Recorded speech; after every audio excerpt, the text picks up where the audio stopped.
I think for us, we took the first 2 weeks and went pretty slow, just trying to really get back to the basics and get ourselves rebuilt. We're still so young, over half our team is first year players.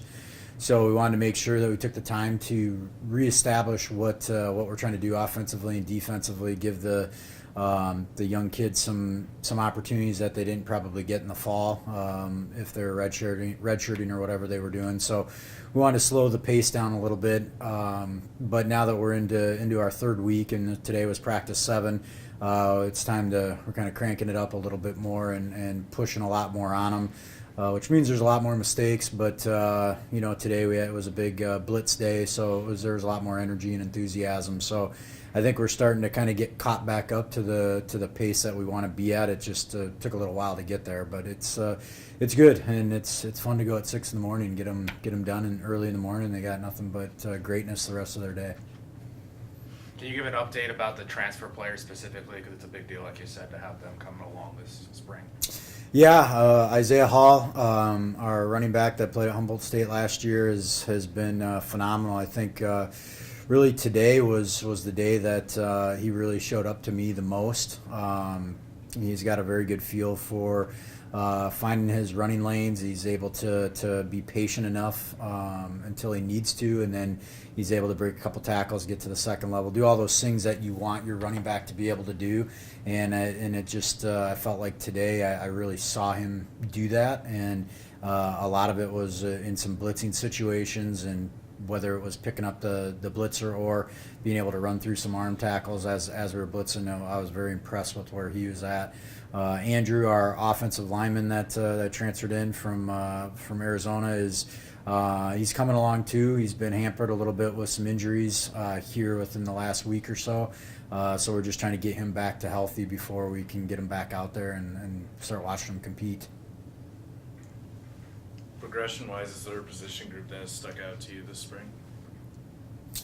We defensively we return a lot up front.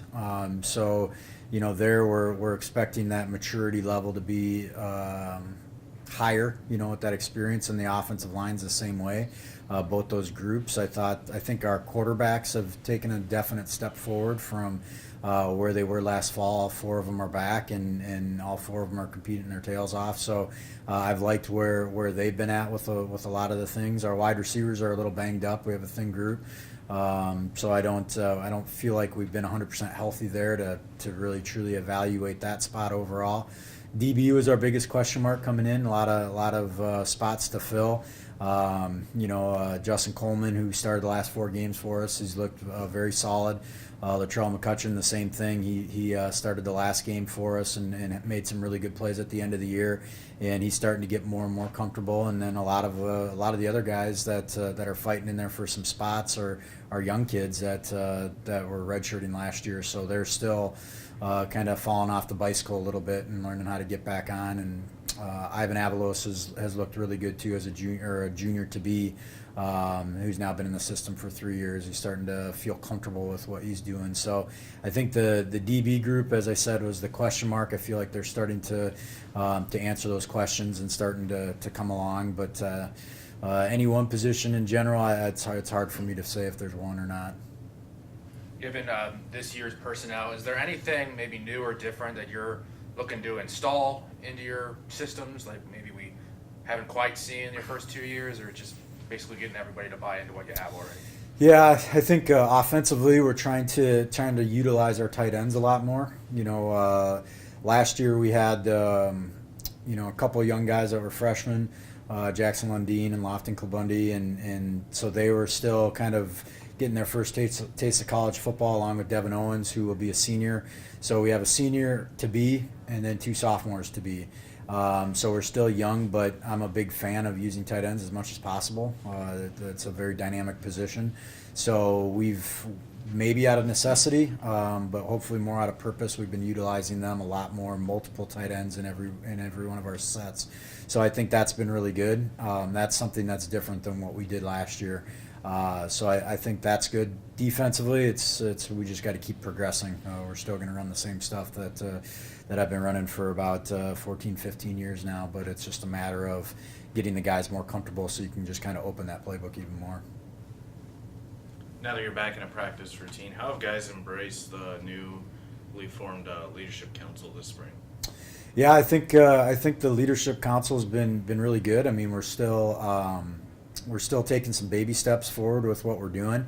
We haven't put anything to the table necessarily to make them really have to make some decisions on at this point. It's been more of a true leadership exercise program that we've been putting them through. Getting them to think critically, getting them to be critical of each other without it being threatening or overbearing. And once they embrace that, then kind of the next task is now they need to go out and do that same thing with the rest of their team. And I think it's going to be really good. I think they're still trying to figure out what they're going to be doing and what their roles are supposed to be. But I think I've loved it. We've been having weekly meetings with the whole group and getting to know each other much closer. Typically in football, you get to be closest with your position group, and you don't get too far out of that. And so now for us to kind of really cross-pollinate all of our groups together and have those guys have equal voices and talk and all those things, I think that's only going to benefit us going forward with the team as a whole.